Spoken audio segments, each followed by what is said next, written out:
Alright, here we are at the end. We very nearly reached Dracula's throne room. And this doesn't look like too long a path. Unfortunately, this is the song we get for the final level. Which, it works fine as an escape theme, but as a whole final level theme, I mean, it's reused, which doesn't mean it has to be terrible, you know, sometimes you just gotta do that, but maybe sometimes you should find one of your better songs for the final level. Regardless, here we have a auto-scroller clock tower section. Yeah, this one's pretty difficult, not the hardest thing in the game, but hey, it is a surprise second clock tower. You thought the clock tower was entirely optional in this game? No, you have to fight a clock tower. You have to fight this clock tower, it's a battle. Do you see its health meter? It's up there, it says enemy. Fight the clock tower, Trevor. Anyway though, one thing I missed in the last episode, I did miss how Vladimir Dracul III actually died. I should mention that, you know, he did get cut up into pieces once dead. That's right, they cut him into pieces, and that was their first resort.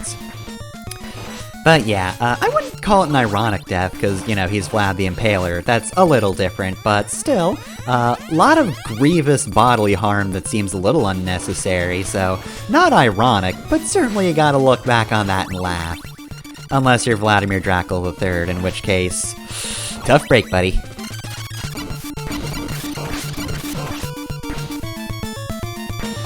Other than that, I guess, the credits in this game are actually super short, so I'm gonna do final thoughts now instead of, at the end, because I'm gonna have like 10 seconds to do credits. But yeah, I think this is actually my favorite, of the old-style Castlevania games, honestly. I'm gonna pretend I haven't played Super Castlevania 4 yet, even though I have played it for the channel, and I enjoyed that game well enough, but yeah, no, weirdly enough, it's actually the NES game that I'm really fond of. I would not have seen that coming, but like, it's a really good-looking game, the soundtrack's great, I like the fact that there are multiple playable characters, it's a decision that certainly informed a lot of decisions later in the series, or at the very least coincidentally lines up with them, but you know, having somebody other than the Belmont to play as is a thing that happens fairly frequently throughout the series, and it's a thing I usually appreciate. Even if I don't actively utilize it, I still typically think it's cool. Just being able to do different playstyles. The platforming's... Why didn't you use this song for the rest? Why wasn't this the song for the stage? There's nothing under the staircase, by the way, in case you're wondering. But yeah, anyway, good looking, good sounding. Love the different playable characters, different paths are cool. Here's Dracula. Since his son took his moveset, now he has a wand, and he's just gonna make flame barriers and teleport. He'll try to trap you between fire barriers sometimes, and then hit you with a third pillar, but that phase was easy because Scythe is broken. Anyway, here's whatever the fuck this thing is. It's Dracula's puking brain form. Only he has the brains to rule Wallachia. Trevor has something to say about that, though. God, this thing is gross and weird and creepy. It's good, but ugh. But yeah, not always fond of the bosses, but yeah, it's neither here nor there. Okay, so final boss time. We get a very cool song for this. In case you're wondering, yes, those pits will kill you, so don't fall in them. The lasers, you pretty much want to get the timing down for when they actually shoot. It's all the same timing no matter what. However, they kind of track you. Basically, once they actually start moving, they'll keep going in the same direction. They don't course correct or anything, but if you start moving around before they shoot, they will kind of aim towards you, so know what the timing is. It's like 1 second or something. I'm sorry, I'm better at muscle memory with this sort of thing. But yeah, once you get the timing down, it's not the easiest thing to dodge, just because you have to be platforming to do this, unless you're Sypha, or you have an axe. There are ways to not actually have to be on the platforms, but you know. I had to end the game as Trevor, because, you know, it's Trevor, he's the main character, he's the Belmont. You gotta whip Dracula to death, or he probably doesn't die. Anyway, I guess Dracula fell to pieces and fulfilled his actual death IRL. The equivalent of it, at least. And here we are at the ending. Hey, you know, another thing about this LP in general, did not expect to have a one-sided rivalry with some guy who wrote a walkthrough back in 2002, but,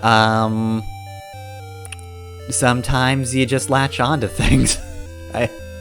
Sometimes you just latch onto somebody's bad opinions, and also the fact that they are so incredibly wrong, and very clearly didn't beat the game, because something tells me that that guy would absolutely be the no-homo kind of dude.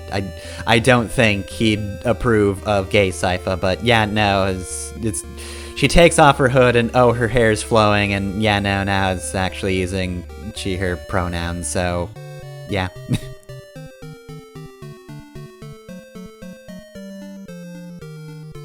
Her ending also kind of sucks. It's like, hey, here's some character or something.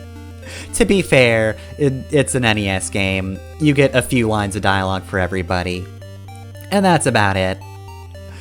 Grant, Alucard, and Solo Trevor also have their own iterations of the endings, but again, shrug. I mean, Grant at least has the weird little goblin thing going for him. He doesn't need the character that much, and Alucard is Alucard. Even if we didn't get much from him now, we'd get stuff from him eventually, and dang, that looks way more like electricity. But yeah, no, Sypha's just like, okay, well, here's some backstory. I don't know, she was uncomfortable or something, but now she's fine. She met Trevor and she's good. Time to get married or something. Also, in case you're wondering, Acrobat. In case you're wondering, the names are wrong on purpose, actually. The joke in the earlier Castlevania is that, like, these are characters being played by, like, actors with names similar to the characters' names, but just so slightly off. It's kind of funny, but probably really confusing if you're not expecting it. Anyway, though, yeah, oh god, I forgot what I've already talked about in terms of this game. And the credits are almost over, oh no. But yeah, I just really enjoyed it. I like the multiple path thing. I think it is very interesting. I'm not going to say it adds replay value, but it certainly makes the game more dynamic, being able to kind of choose how you want to go to Castlevania. Either you can go directly there, or you can kind of sneak underground. I think it's a cool idea. And the number of playable characters is also pretty cool, even if I don't like Alucard. Solid level design. Really wish I just found a hack that made it so I didn't take stupid amounts of damage. Anyway, that's about it. Oh god, we're gonna be going to the end slate now. Okay, here we go, end slate. Hello, yes, end of the game. I've said things. You've watched this. Happy Halloween. I hope you enjoyed, and I'll see you next time for whatever I do next.